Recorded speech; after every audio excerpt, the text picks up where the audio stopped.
Welcome to day 12 of our 21 baby steps to a more organized home with the Fly Lady system. Now. We are finally in the kitchen. I've really been looking forward to coming to the kitchen for this. Today what we are doing is, at this point, at baby step number 12, is we start making dinner.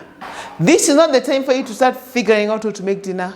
At this point, you already know what you're cooking, and it comes as part of the afternoon, or let's say after work routine. So here was what you do: you just start cooking and then, figure things out so that people are eating at a decent hour. And that's exactly what I am going to do.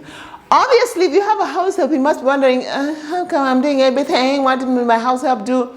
We'll get to that point. Relax. At this point, you are the one who's supposed to be understanding the Fly Lady system and knowing how it works. And later, we are going to involve our house help. And another tip is that before you start cooking, you should have just a dish of warm soapy water in your sink so that you clean as you go. You know how we clean as we go around here. So I'm going to do that. But first, let me start making dinner. Today we are having a bean stew. It's sort of like chili because it has a bit of minced meat in there. And then we'll have, I need to cook my greens, as you can see, and we'll have them with brown rice. Of course, if you batch cook, then your life is going to be so much easier because you're just warming the food that you already removed from your freezer in the morning or last evening. So I already did that, and let me show you how I am going to start making dinner. Yes.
And I'm done. Yes, now the cooking took a little bit longer than usual because I had to make all those greens. Normally what we do is that we just cook a big bunch of greens and then we put them in the fridge, not in the freezer, in the fridge, and then we have them for several days. So that took a while, but normally under normal circumstances they would already be in the fridge ready and be bam bam bam, dinner is ready. The other thing also I have done is I have put another basin with warm soapy water in the sink, because I've washed everything. Actually, these are all the dirty dishes that we have left, so that as people are leaving the table, when they finish with their plates, they just come and put them in the warm soapy water, and cleaning up will be very quick after that. Now that is how we start making our dinner. It goes great in the afternoon or evening, afternoon routine or after work routine. And I will see you tomorrow. Enjoy your dinner and bye.